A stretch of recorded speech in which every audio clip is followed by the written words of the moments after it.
Hey guys, welcome. So excited for this interview tonight.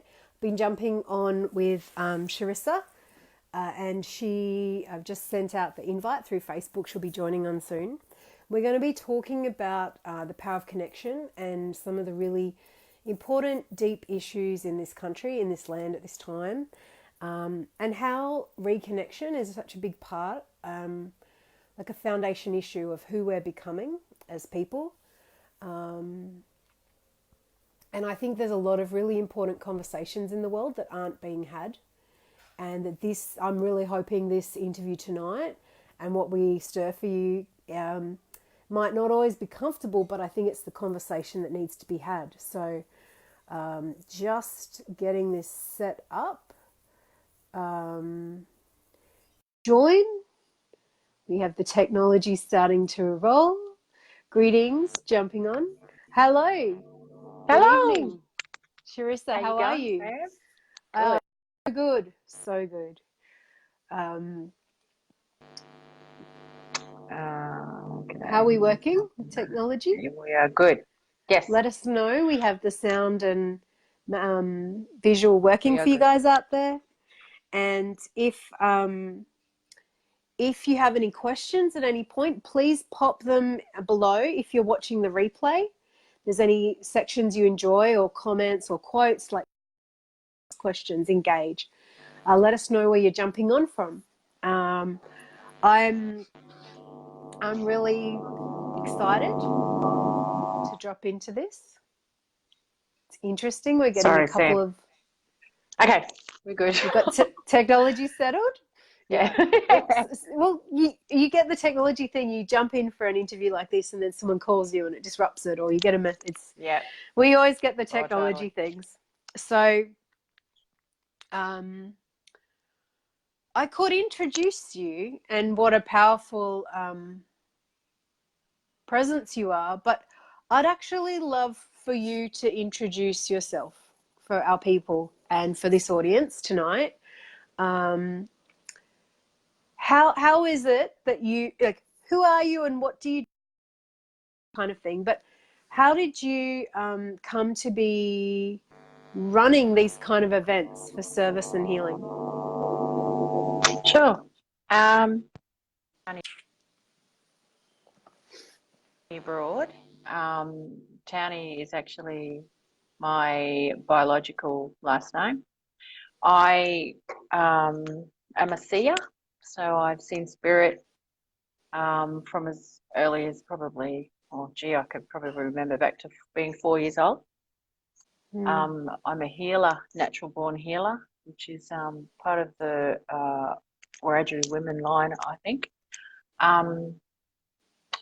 And I have the ability to see pretty much everything. It's not something that I often enjoy, but it is something. And I'm very intuitively inclined to watch human behavior. Um, it's not that I force myself to do it, but I find myself in situations where I cannot disconnect from watching human behavior. I find it fascinating.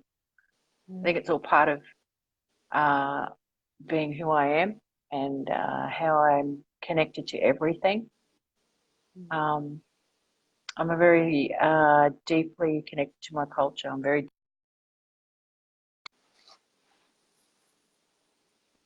respectful the culture that I was born into, blessed to be born into, ancient culture. Um, yeah, I could talk a bit about my childhood, and so maybe if people get to know me a little bit better. I I was a baby when I was taken from my mother. Um, my mother was Dutch Indonesian, and my father is Indigenous or First Nations man. I have a period of that beginning early start to life where I had no idea where I was, but I was adopted into a family who my mother was also Dutch Indonesian, so they matched mothers, and I grew up with an English father. as ironic as that may be. So Mm. growing up, I was very, at an early age, aware that there was something different. There was definitely something different. I had an unexplainable connection to the world around me that was so different from the kids that I was with, or even my, you know, beautiful brothers and sister.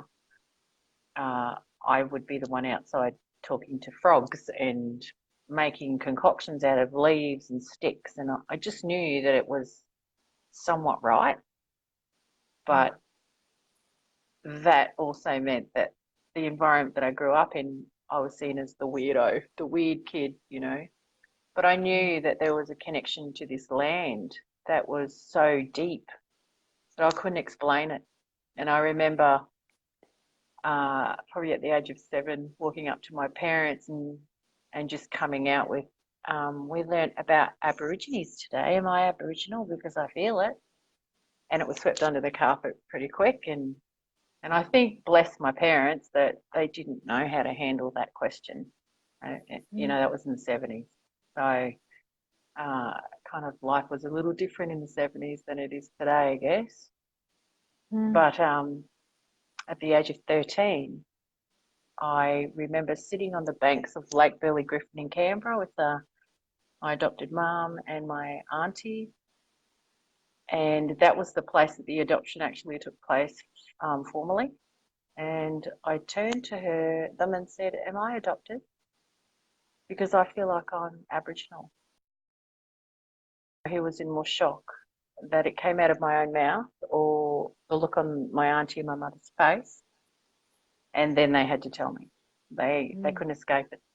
And but I grew up being told that, you know, you're only a drop in the ocean of Indigenous blood and stuff like that. And I grew up with light skin, and it was very difficult because I felt like I wasn't black enough and I wasn't white enough, you know, so it was walking this line in between. So I had to really try and adapt.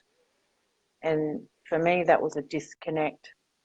That's the wound and the missing part of me that I carried for so many years, which then I created different behaviour patterns on how to deal with it. And, you know, life went a little bit crazy, you know, and then fast forward and I finally got to go home to country and connect and stand on my ancestors' land. And if you ask me to put that into words, Sam, we'll have to have this video for a very long time.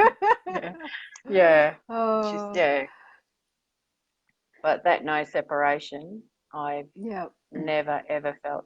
I used to look at trees as incredible beings, and I could speak to them, and I could hear them, and I could comprehend them pretty much. Mm. Yeah, but it was, you know, what a weirdo, a tree hugger. And Mm. yeah, no, I happily hug a tree any day. Mm. Yeah, you know, they're family. Yeah, ancient family. Yeah, For that's a sure. little bit about me. Yeah, That's really incredible to hear. And one thing that lights my heart up as someone that, you know, is in organizing events, running events, is that you're stepping into this a little bit of speaking and sharing and bringing the healing.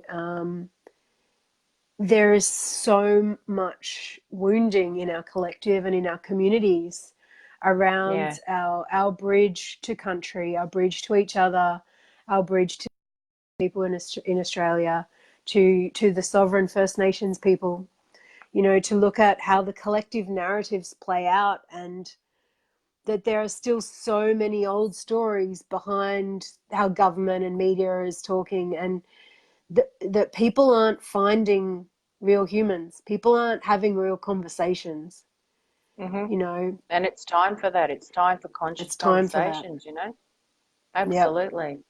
You know, we're only First Nations people are only 5% of this whole country. You know, we have a responsibility for the land here. You know, we belong to this land, and but we need to walk together, and we need people to help us in some way. And just the way to help our culture is by not being too imposing and comprehending that, a lot of stuff we can't share because it's very sacred. And I know that word's thrown around a lot, but sacred to us means, respecting the law of the land, and by respecting each other, and, respecting some of the things that the old people have shared with us. And, that's what it's about.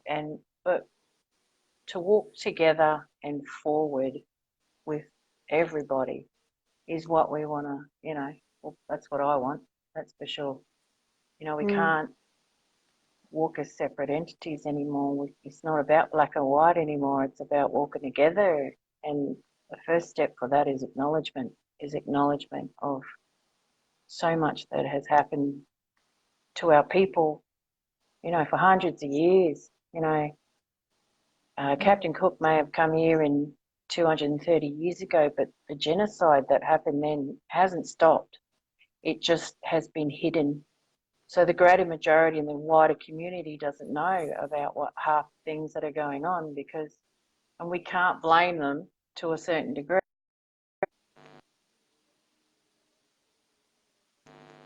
If it's not being seen on multimedia, on big screen, how's anyone going to know what's really going on? And these are the things that the government has tried, and I'm aware that some of the things and the controversial things that I bring up, I'm pretty aware that there's often a target on my back, and I'm probably being watched, etc. But I'm not afraid. I'm not afraid anymore. And a lot of our sovereign people are not afraid anymore. It's time to stand up. Yeah. We're a voice for the voiceless. Yeah. So, we need to walk together. We need to do this together, because this land, it needs healing, and it needs acknowledging. And we're the ones, that can teach that sort of thing. If that makes sense. It does, and it's something that, when you speak about this and when you share, there is inside me this huge longing for that learning of how to be on this land and how to be part of this place. And it's huge in my heart, and it's not something I knew I was missing until a few years ago. Like I've felt a profound disconnection all my life to people, to place, to belonging, and I've never felt home in ways that I know I'm meant to. And it's kind of what fuels a lot of what I do, even in my work and my events, is to create connection and spaces of connection. And the healing of connection to the land is still one of the most emotionally charged ones, and for me, and at a logical level, it is so strange that is weird. Like my dad's researched our family tree, and I think it's 7 generations down nearly every single line has been born here in Australia, in this country. And that because of programming, because of the cultural narratives, because of the stories that we're fed, that I was fed, I don't know how to be here. I don't know. And so how oh gosh, so many questions. How do we start repairing that? How do we find people willing to share or teach or open us to what we don't know? The biggest part for me is acknowledgement is massive. It's the first step. A lot of us don't really care about the governmental sorry that was said. Our culture is a culture of sharing, and sadly to say, culture is conditioned to take it. It's just part of the programming. But we want to share. It's just the way for non-Indigenous people to get that is to just respect and listen. You know, that's how we learnt a lot of our wisdom, was through sitting and listening to the old people. And the programming that I see that's going on in the non-Indigenous communities is that they've lost their ability to truly listen and truly hear. You know, I know that from my personal experience, a lot of people just want to jump in and they're so over enthusiastic to help. They need to listen to what we need to move forward together. You know, when we say, you know, we say that because a lot of the stuff that's sacred holds a power that, you know, it can't just, and it's part of family lineage. So like, you know, singing song lines, if that's a song line from your tribe, then that's who it stays with. It's our stories, you know. They're our stories, and it'd be like me coming to your place and listening to your family story and then going and sharing it like it was mine, if that makes sense. So, you know, it's the same as our art and sacred sites. You know, they're part of tribes' family, like it's our family. So we would never come and take from your family and then make it our own and build our whole life through it and try to, you know, tell you how to run your family and everything. So it's a bit of it's a balance.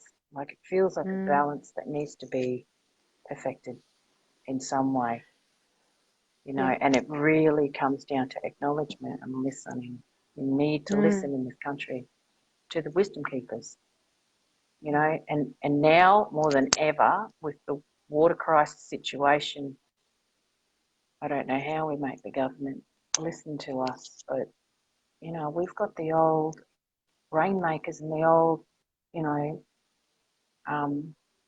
the old people who know all of that and all of what's going on, you know, and it's part of their family. So it stays with them, but when they come forward to speak, it's constantly shut down. I have seen so much improvement and so much beauty with the collective coming together now with what we do, you know, that it's starting to move forward. It really is starting to move forward. Progress is happening. And the fact that people come to our event knowing that there's a First Nation woman there, you know, that to me shows acknowledgement to start with. They know I'm there and they're coming to hear what I have. Because you're there. Yeah. That's very healing. That's very healing, you know. Our old people are the best people to listen to. They have so many beautiful things to share about, you know, connection to country. Like it's just beautiful. It should be taught in every school. They should have it in every school, you know. If I had my way, Sam, I would have the languages taught in all the schools. You know, the language of those people that I'm up here on Yuggarapu land. I acknowledge the ancestors of Yuggarapu Yagara people. The language should be taught in school because you change the landscape by changing the language, you know. Acknowledgement is a powerful thing for people. And I think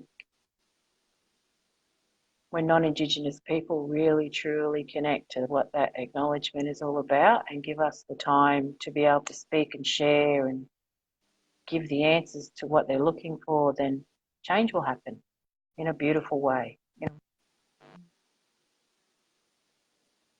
I've got people tagging me all the time and it's delaying the video. So I keep sorry. No. Yeah. Notifications. Oh. Yeah. So gosh, so many questions arising from that space that you just shared. But I'm going to go with the one that comes to mind, which is you mentioned, you know, some of these things that aren't talked about and aren't shared and the importance of those and just to be really honoured and respected for those. But I want to touch on, you mentioned sacred sites. And of course, this week we've seen like the closure finally of the climbing of Uluru. Yeah, Can you share a little bit about that and what it means for you? Well, yeah, from your yeah. You yeah. know, Uluru to me has been a place that I've felt my whole life. It's to climb Uluru would have to be one of the most dishonourable, disgraceful, even after, people were educated and told this is why. To see people still climbing that rock was we feel it. Sacred places to us, sacred sites. They're part of our family, they're part of our ceremony, our initiations and stuff like that. That's what happened on there. It would be like if a group of us climbed all over the Catholic Church down the road and were playing all over the roof, and we've got a right to do that because it's on the land, and it doesn't matter.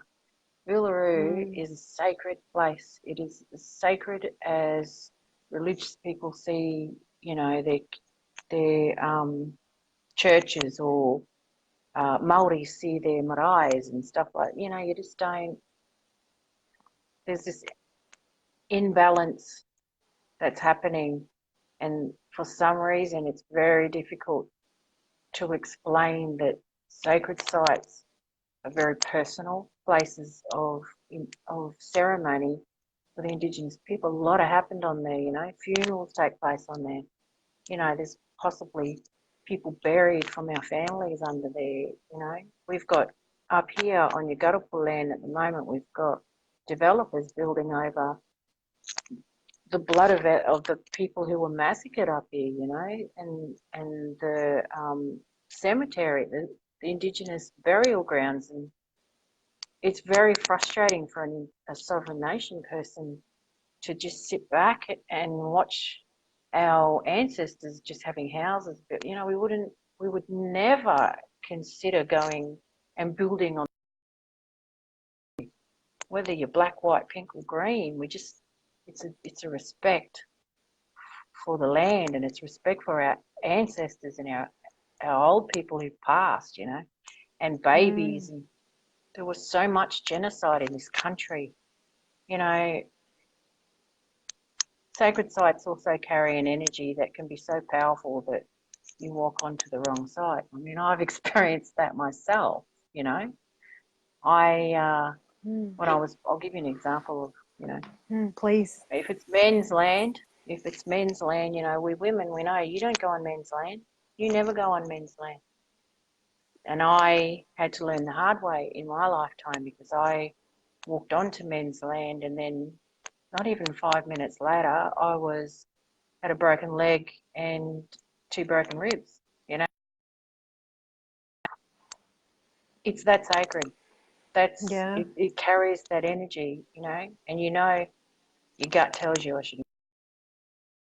And I knew that, and I still went on there, and I suffered the consequences, and I suffered for a long time after actually walking on there. So, lesson learnt in a big hurry. Never went back on Mm, that ever again. Um, because these areas carry particular energies, you're better off not going on there anyway. But it's just out of respect.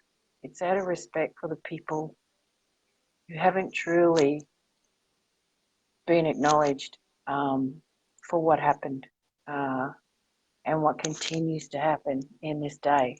A lot of things are going on in this country that the government doesn't want anyone to know about. They don't want to. Don't want to tell the truth.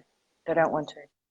Hancock, years ago, and I've brought it up many times. He had a plan to poison all the water holes, or maybe even put a sterilant to stop us from, in his breeding, so that we would breed ourselves out. And when there's only 5% of us, it's something to think about with all the mining. It's wrecking the land here. When people dig into sacred places, we feel it. We feel it in our body.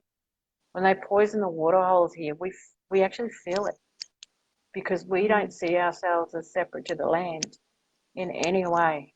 We don't see ourselves as separate to anything. The clouds, the sky, the stars. We're not separate to it. it is all what we are. So when people desecrate or misuse or abuse or climb Uluru, we feel it. The people of that land up there would feel, and there are songlines travel, there are maps, but there are sacred keepers to those songlines who are responsible for those songlines. When a person injures themselves climbing Uluru, the First Nations people feel responsible because they're the keepers of that,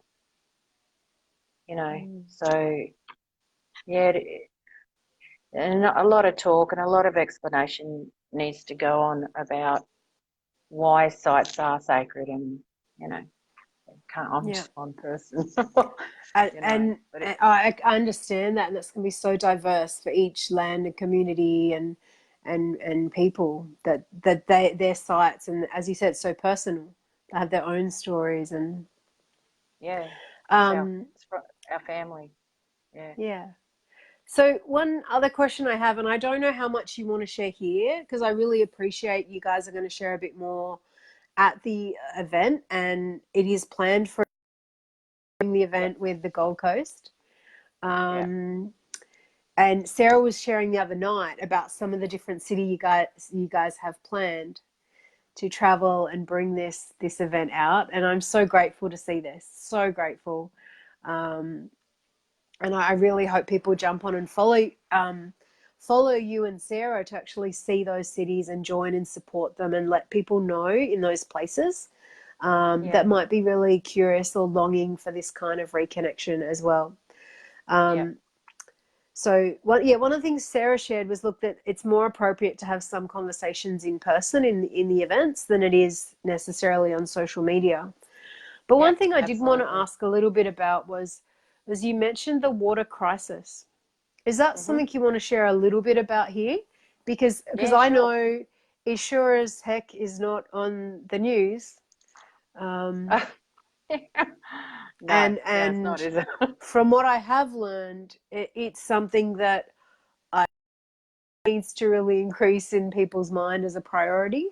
And that's a collective responsibility, that if it's something you're aware of and it's not getting published through what people seem to think should be the correct channels, that it's our responsibility to share or speak of it, or help each other learn, because we don't know what we don't know, and if we don't share. So can you share a little bit about that? What's happening with our water? So I won't go into too much detail about the Murray-Darling Basin and Cubby Station and the draining of the rivers down there that are now bone dry, and the 50-year-old cod have actually all passed away and have become extinct. And the people that were able to fish from those rivers and eat mussels, and it's their life, it's their whole life. The rivers are bone dry. They're bone dry. There's towns in New South Wales now that have no water. There's towns that have only bore water that has 15%, the highest legal rate of sodium, consumable water, that is, bore water, dirty raw water. And I am with a beautiful organisation of First Nation women called First Nation Women's Water Alliance, who are currently for families who desperately need water tanks and filled with fresh water. We've got a particular family that came to us first. Was they have a very small child that relies on a feeding tube, and feeding tubes, a majority of them have a ball that is filled with fresh water that is a regulator for the flow of feed. This child needs that feeding tube washed on a regular basis. So we're trying to raise money to purchase that tank. As in the process of doing that, another couple of people have also come forward, and they're in a desperate situation down there. Up here on Yuggarapull land and Waka Waka country, there's a river up here that 6 months ago was plentiful, full of catfish, lungfish, turtles. We went out there only a few days ago, and it is bone dry, and it was a sight to behold. You know, the Wivenhoe Dam up here, where we live quite close to, I've been watching those water levels drop at an alarming rate. I'm just about to go out there in a couple of days and photograph and show the before and after. You know, people need to wake up, and we've talked about water shortages in this country for so long. Like, you know, I remember as a teenager having water restrictions, and, you know, you couldn't play under the hose and you couldn't do this and that. But we're in desperate need now. The governments and the mining industry in this country, it is my personal opinion that they are taking our water, because eventually water's going to become our oil. We're going to have to buy water like we buy our oil. You know, and I sat and I thought about it for a little while, and this is just my perspective, Sam. If the water completely dries up in this country, that means the end of all industry, wouldn't it? So it is very confusing as to where the government's mind is at. You know, fracking in the Northern Territory and drilling into the aquifers up there, you know, they're the main water supplies for all the springs and the bores, and once they're poisoned, you can't unpoison water anymore. It's gone forever. And whatever the ecosystem, the animals and whatever lives around and relies on those water, including communities of human beings, you know. A lot of those people up there got no water, or it's toxic, or you can set fire to it. And there was a video that was made by a fellow who tried to, you know, try and dispel that idea that you could set fire to the water. But let me tell you, you can set fire to some of the rivers up there in the Northern Territory. At the moment, I've just heard word that they're about to build a gas line straight through Narrabri. You know, they don't consult correctly with the elders of these lands. They're not talking their language. They're not explaining it. So permits are being signed under false pretenses, and these mining companies are just going in and drilling wherever they want. That's, you know, misleading and deceptive. Absolutely, but we're in a water crisis on an epic scale, and I think I just want to share super quick. Is that in Australia, I don't think people realise how interconnected the water is from one place to another, because it's all underground. It's all underground in one huge. The underground rivers is huge, like the size of our states is the underground rivers and lakes, and those water systems are interconnected. You know, dropping in there. Where they go into mining and fracking and they're using chemicals, that is going into that underground waterway and river system, and that that doesn't impact just one area, it impacts all of us. And absolutely, and that issue is the toxicity of it, but the other is the use of it, as you said, in mining and becoming wastewater, and that the volume of water is decreasing as well. So things are drying up, they're being rediverted. Yeah. So that there's multiple issues going on, and that it does. It's a calling. It's a calling for a systemic caretaking of this resource that we cannot live without. And at the same time, we have government that's approving policies to have increasing amounts of mining and fracking and destruction without adequate water care policies. And it's it's so easy for the government, it seems, to get entangled in offshore, overseas, whatever flashy issue of the day, but we don't have a particularly beautiful prognosis here right now of where this is heading. And so whatever people are talking about issues elsewhere, 100%. Absolutely. It is our birthright to have clean, fresh water. It is a birthright for all living beings to have clean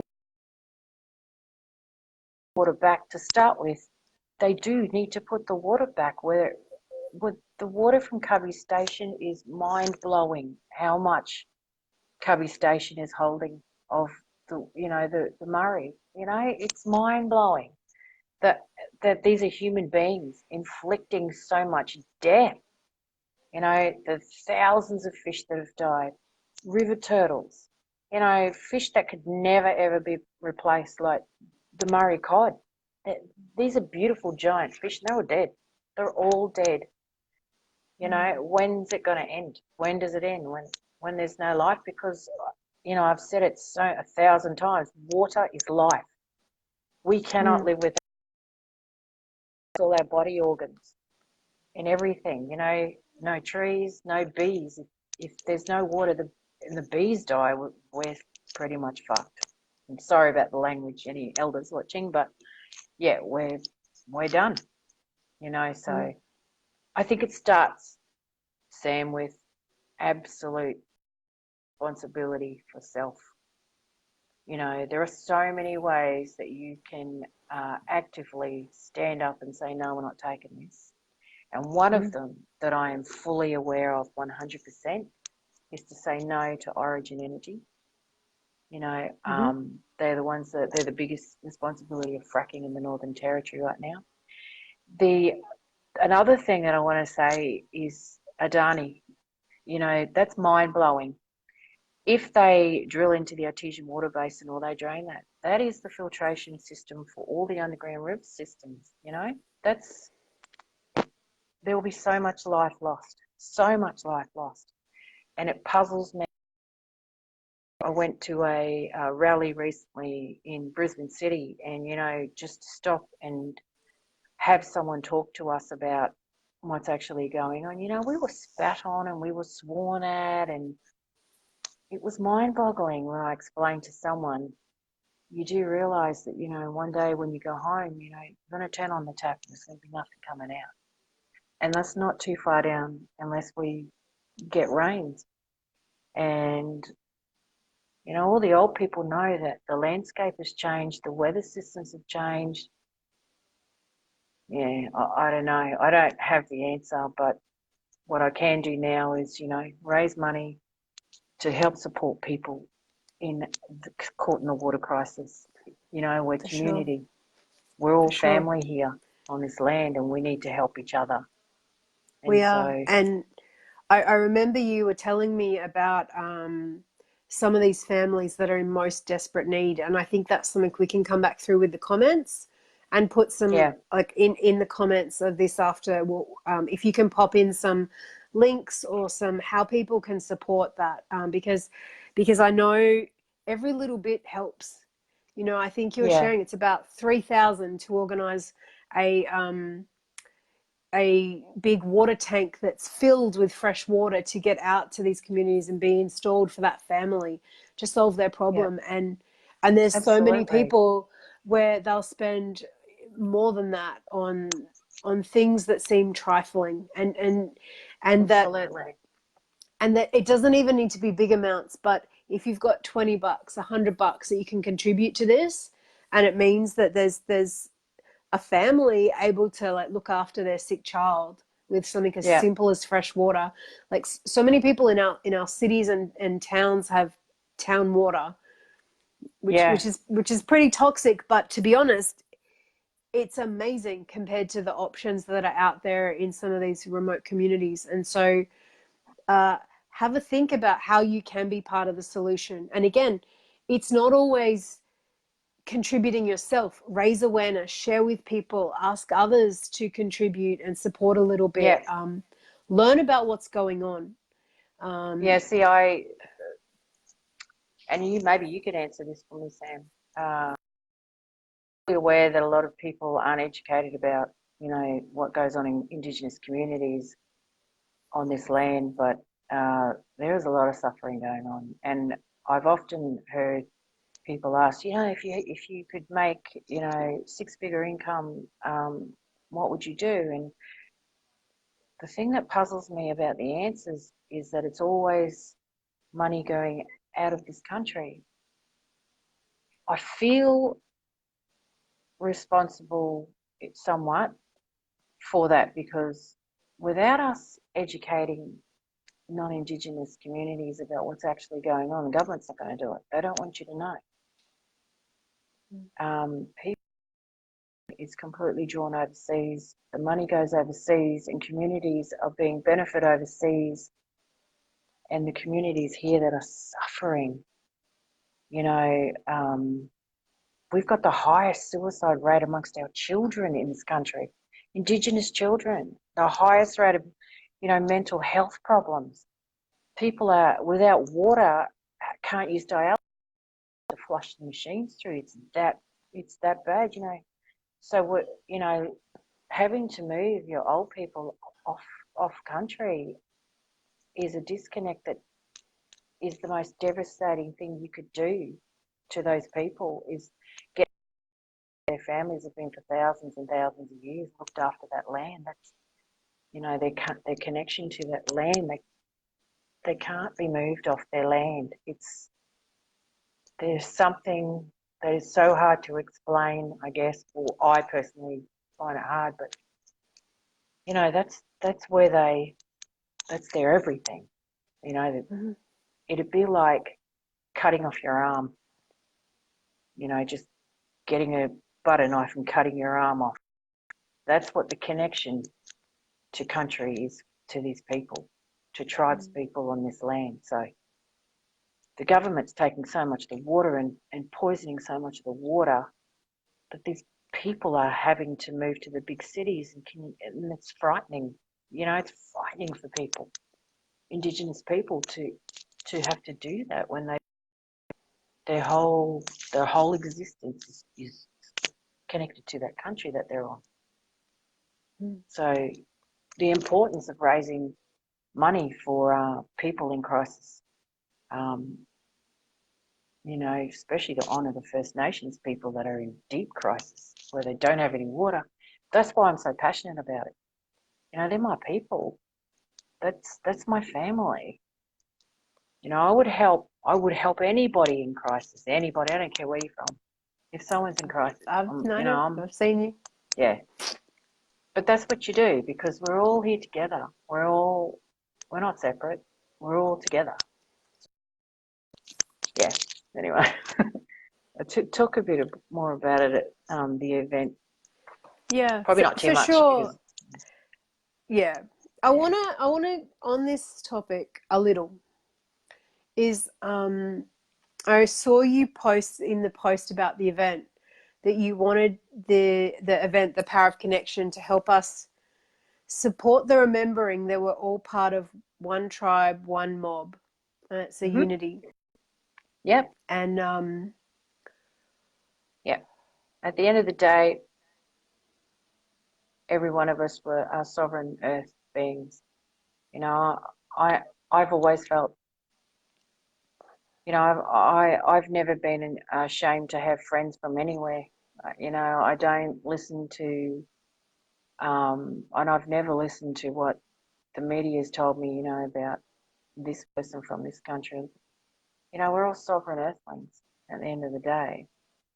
We all have a responsibility. If we choose to live on this land together, then we have a responsible, and sovereign people feel it deeper because, they carry wisdom from this land. But if we choose to live on this land, we all have a responsibility to nurture her, to acknowledge her, to connect to her. And I'm just gone off track. It's okay. I've also started crying, so we're obviously somewhere else, which is all good. But what I want to, I'm good. It is like, as you were sharing that, I'll just share what was going on for me. I felt like a child as you were sharing this. That we're all sovereign earth people. I felt like a child that was being welcomed home and being told I'm allowed to be part of us. And I didn't realize I'm missing that. I don't, like, that's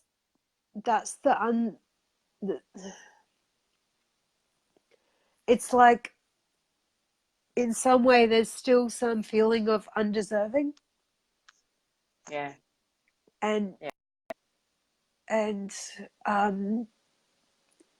the welcome, the unity, the embrace, that collectiveness is the healing that's needed. It is the conversation Yeah.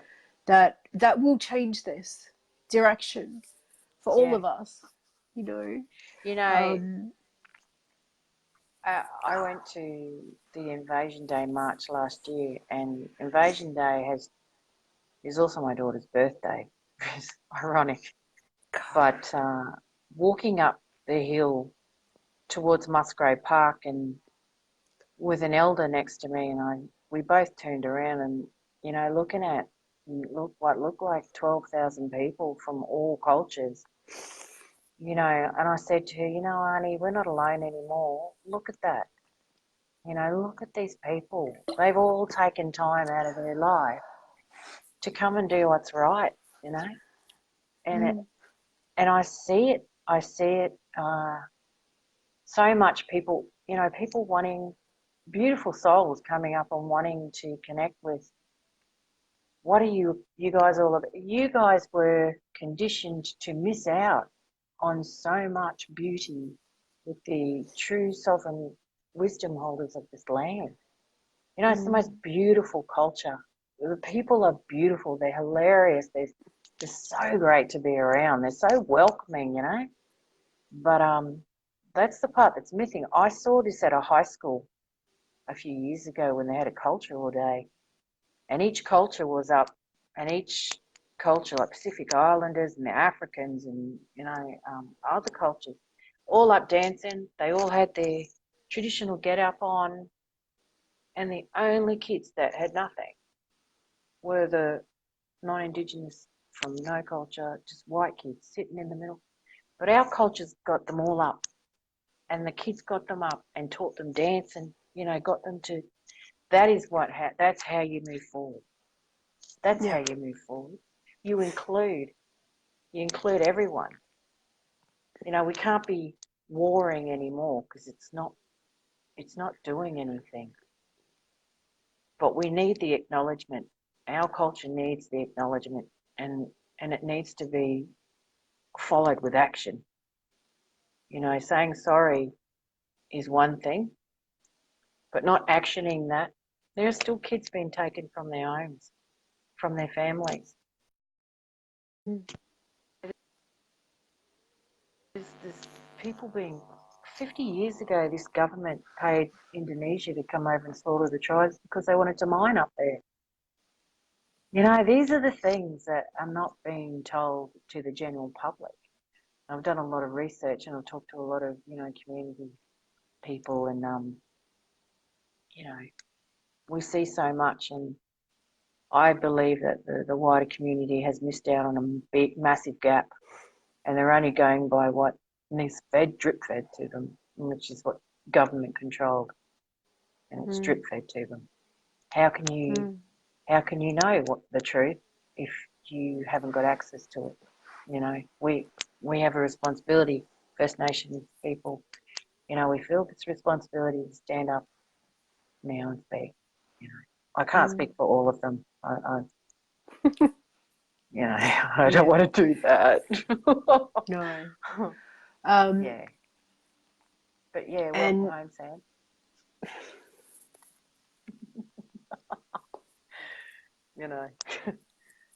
Yeah. I think at the event, it's allowing people to acknowledge their own ancestry, and so that we can all work together, Sam. We can't be separate anymore. It's not progressive. There's so many people who are willing to stand up and fight for what's right in this country, and we have to do it together.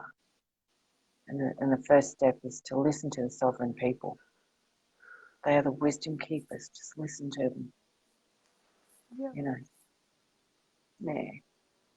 It's all good. At the end of the day, we're all a pack of skin suits with a soul inside, and we all, let our skin suit go, and then we sort of go back up through the stars. So, you're the second person I've made cry. 2 days talking. It is so it's so it's so needed and so healing. And you know, this interview tonight isn't about me, but like when I talked, the family history of those 7 generations of white people, they weren't the rulers and gatekeepers. They were the convicts and the slaves and the dispossessed and the people that were booted from country to country to country, before they were shipped here. And when you share about the people with no culture and no place, like, Yep. that's my people. Yeah. And Yep. like, I look at my lineage and we've been here so long, like, there's nowhere else to belong if it's not here. Yep. Like, um, You know what? For me personally, I believe that it was that Queen, whatever she wants to call herself, because that's all based on a lie too. It was yeah. her and her troopers that came over here and slaughtered our people.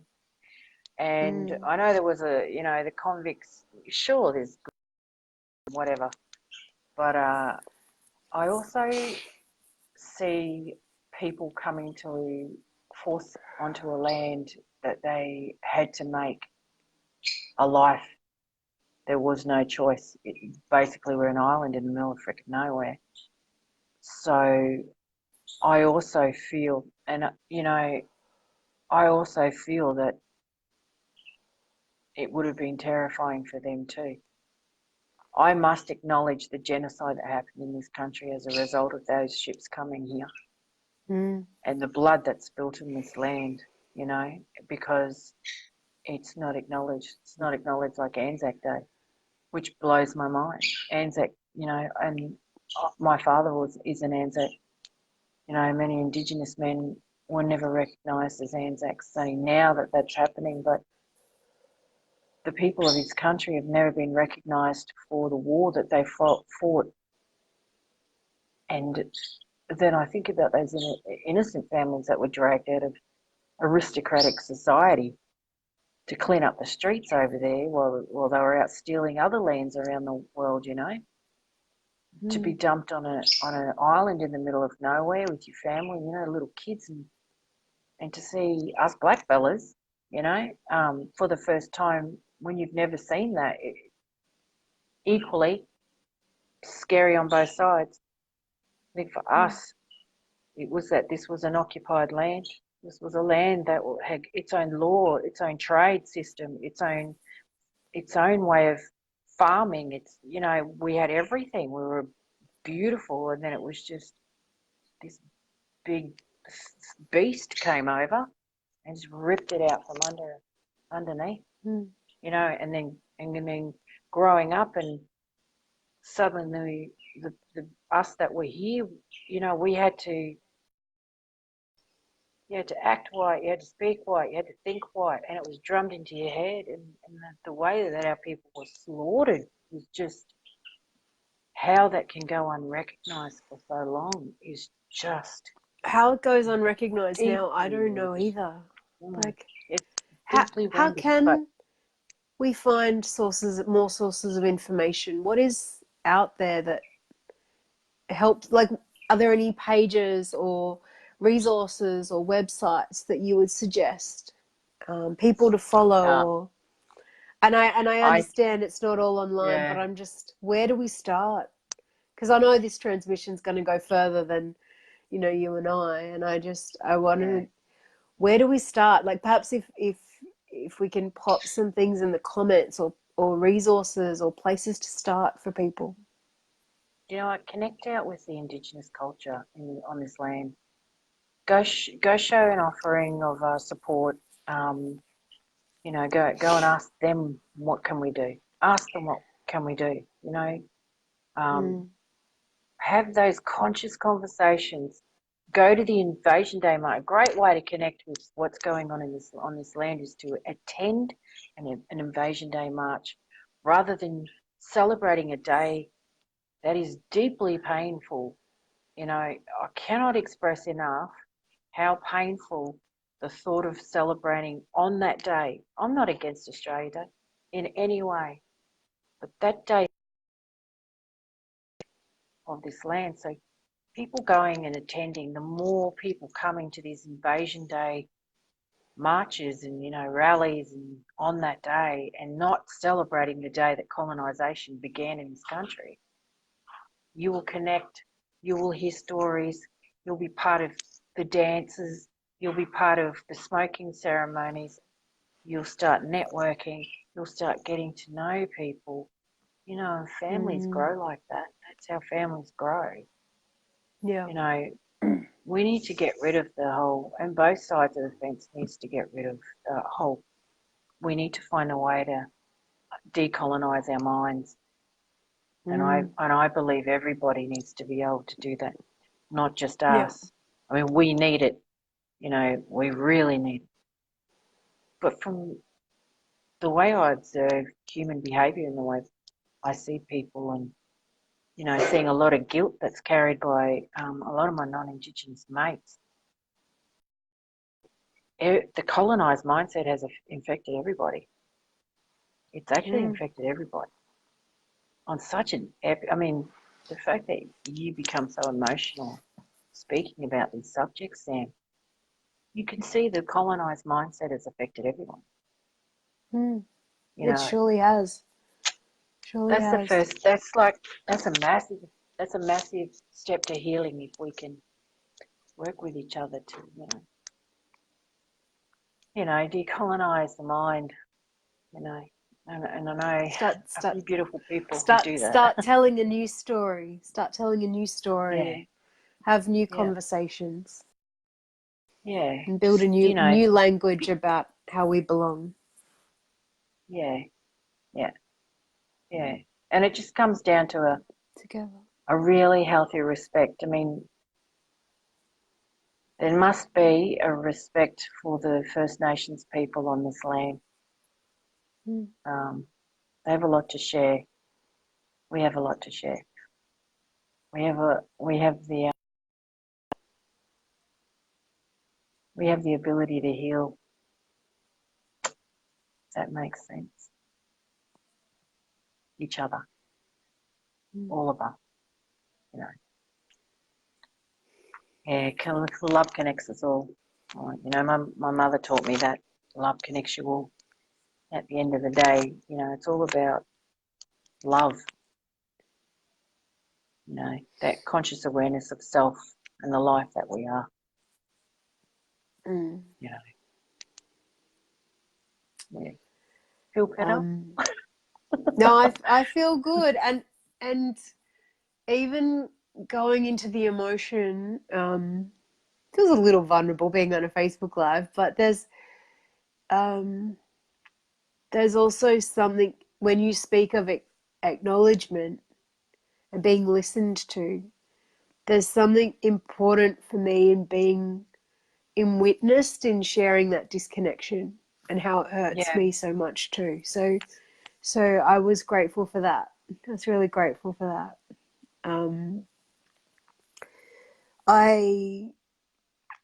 I'm looking at we've been going for an hour, and it's amazing how fast the time's gone. Yeah. So I guess I want to ask two things, and we'll start with, you were going to give away a couple of tickets, and I know you posted it in your page.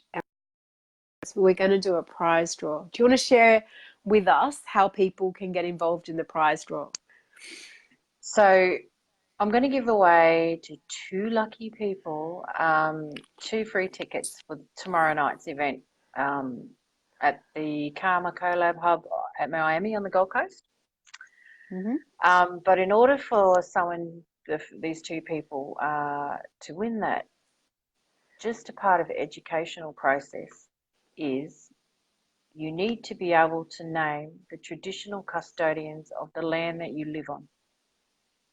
If you can do that, then I will pick 2 people, because it has to be right, out of respect and honour. So yeah, first two people. Beautiful. So there's actually a couple I saw earlier jumped on and commented with that. So what we could do is we could give people a few moments to to post and write that, because you might have Yeah, more than two people, and then you're going to figure out how you draw the prize then. yeah, So give you guys any, like, if you're still on and you'd love to be part of that and go into the prize draw. If you're not, prize draw of whoever comments. But if you're not on the Gold Coast, you're very welcome to gift those tickets to someone that can make it to be there in person tomorrow night. So if you don't have plans, consider that an incredible gift to offer someone, yes, that they can yep, join us in this reconnection circle. yep. But what I'd love to say is, um, gosh, we've traveled so many spaces in this conversation tonight. It's incredible. Um, but I would love to hear. Wow, that's not the question I thought was coming, but it's coming. Is for me, one of the biggest themes in my life, apart from connection and disconnection, and really looking at that, has been around this idea of medicine. So, and that medicine is has so many forms, and it's Yep. not just the chemical or pill or the plant that you're given, but it can be informational. It can be words or music or touch, and that medicine is that transference of healing, transference of information or magic that Yeah. initiates healing and wholeness. That's how I sort of see it, which a lot of people resonate when I share it like that. But what is the medicine? What is some of the medicine that we can learn from the First Nations and sovereign people in that sort of sense? Because I know this is huge. I know this is not a small conversation, but share with us about the medicine that happens in these spaces and conversations. I'll share what I'm allowed to, but yeah, Of course. because you know we have our own medicine men and women, mainly medicine men, but you know we've got our bush medicine, our plants. We have our plants here too, and there's so many beautiful plants that people can connect to. You know, walking through the bush, you can find someone who can take you through the bush and teach you bush medicine. That'd be absolutely amazing. And Guthala Doyle, I'm going to give him a plug. Guthala Yeah. Doyle, Yes. perfect bush medicines. And my auntie Rhonda Jean, she's beautiful. Um, but it's also in song and ceremony, and words are everything. Words are like cast spell. Words are you know, connecting to each other and having conversation that we were talking about, conscious conversation, that is medicine. That is actually medicine, especially when it triggers someone. You know, that's powerful. When you're triggered by another person, the medicine that you're receiving is something we've taken for granted. You know, if it's bringing stuff up in you, it's like having what is it, gastro? It is seriously like having gastro. You know, you vomit. You're vomiting out It's something, the full you know, purging. and if it Yeah. reduces you to tears, if words are reducing you to tears or whatever, that purge, you know, that's medicine. Our songs carry medicine. Our songs are very, you know, they're very important in ceremony. They really carry medicine. Um, yeah, tomorrow night I'm actually bringing some special goodies for sale with me. Um, I'm not going to say what they are on here. Oh, they're not illegal. Let me just put that out there. These are not illegal. They're Okay, so it's sacred, not not that medicine. illegal. Yeah, but yeah, I'm bringing a little bit of something with me tomorrow night. People can Magic. purchase. Yeah, yeah, they are pretty magic, and I actually use this. This is from my own country. The medicine that I've made with this. Um, it's quite healing. very healing to touch. Topical, it's Mm. topical, so, but you can also be drunk as well if you want to. If you game enough, it doesn't taste very nice, but I mean, um, It's such a yeah, but tease. Now we want to know. yeah, I am. And I only have 10. Oh, I only have that's 10 because they're amazing. so special. Um, Mm. they've been through a bit of a smoking process. They've been sung to all day, pretty much. Mm. Yeah, and I've been chatting with the plants that they were made from on a regular basis. And those two little babies are coming with me too tomorrow, just to sit in Okay. space with us too. Yeah, Wow. my little plants. Yeah, beautiful. Awesome. But yeah, so I won't Beautiful. give away too much. However, medicine also comes in the form of meditation that I'll hold tomorrow night. Mm.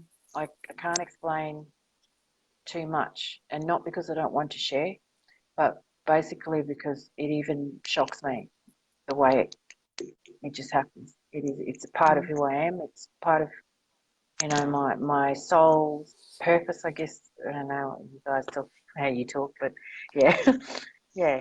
But the meditation is How do very you deep and very describe good. it if it's not through your soul's purpose? How would you describe it?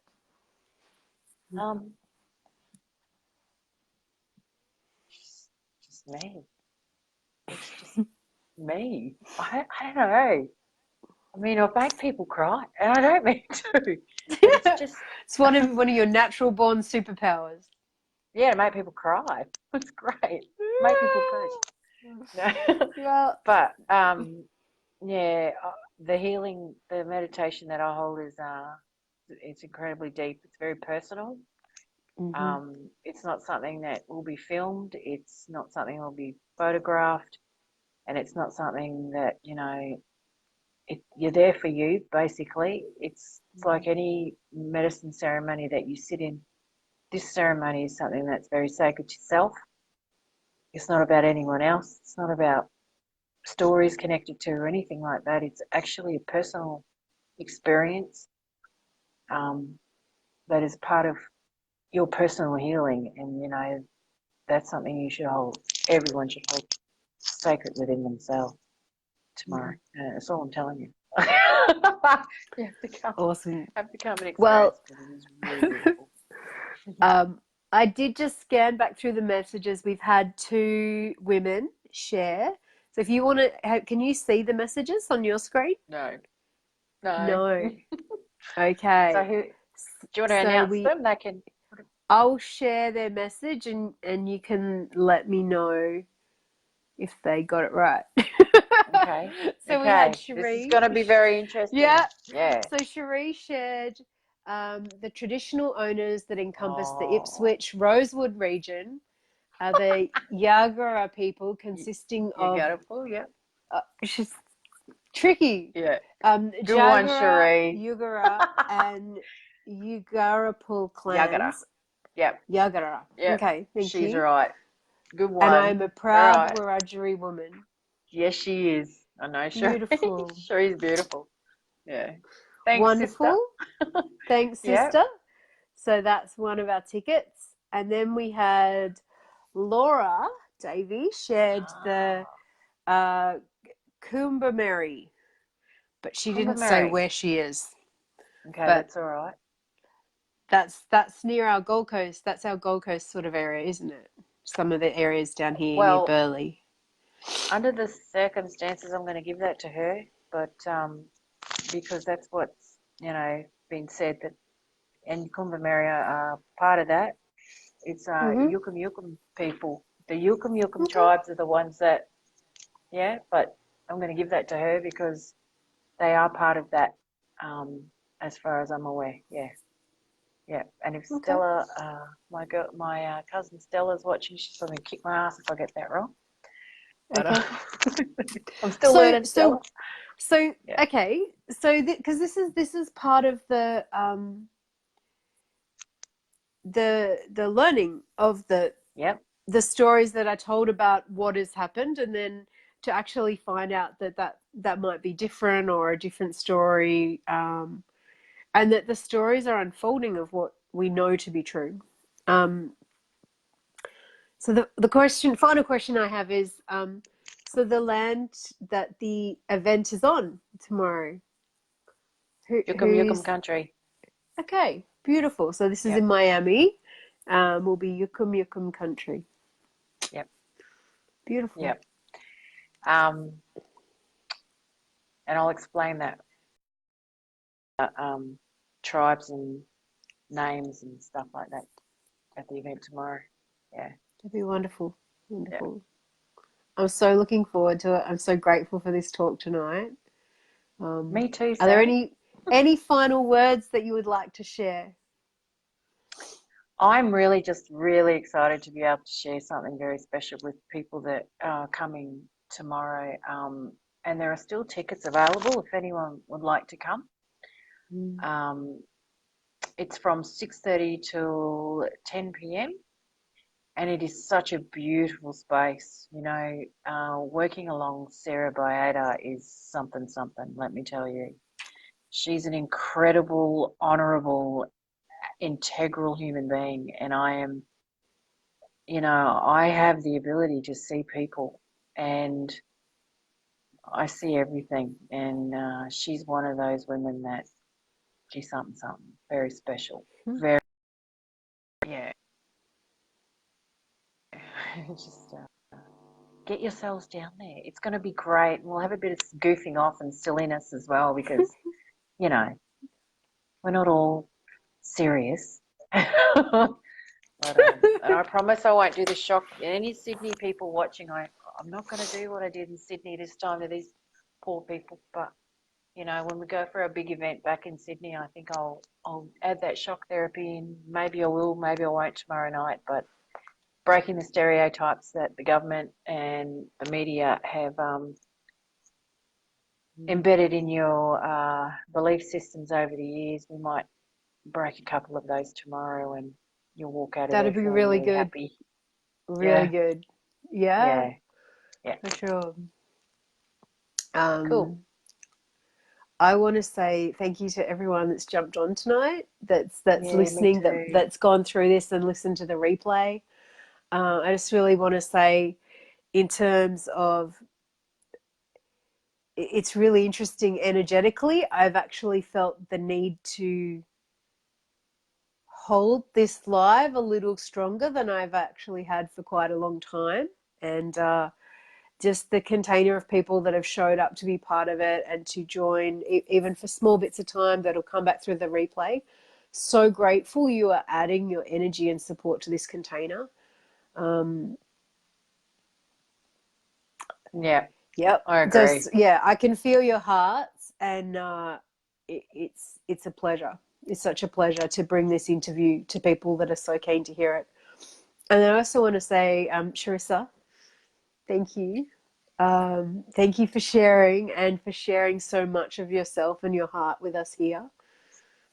Thank you for stepping into this work and to being a more public voice. And Yeah, I understand that's not always the first impulse with some of this work and these messages is to go find a camera or a public platform and do that. yeah, That's not the nature of this work. I yeah. really understand it. Um, and um, I'm also wanting to stimulate these conversations to go further, and this is a tool we can use for that. So I'm grateful Yeah, you stepping up for this, and I'm grateful for that bridge you are and the respect you carry. thank you. To the people Thanks, that Sam. perhaps aren't stepping into that public role, but the bridge you have for us to learn more, to be a voice, for us to learn more about connection. I'm so grateful for it. So grateful Thank for you. you Thank and you your so medicine. much for having me. Yeah, it was absolute pleasure to be here. Really It grateful for surely you, is. Sam. Thanks everyone for Beautiful. watching too. It's really amazing. Thank you guys, and I'll see you tomorrow night, and I'll see the rest of you guys hopefully soon. And love you all. Bye. Love you. Bye.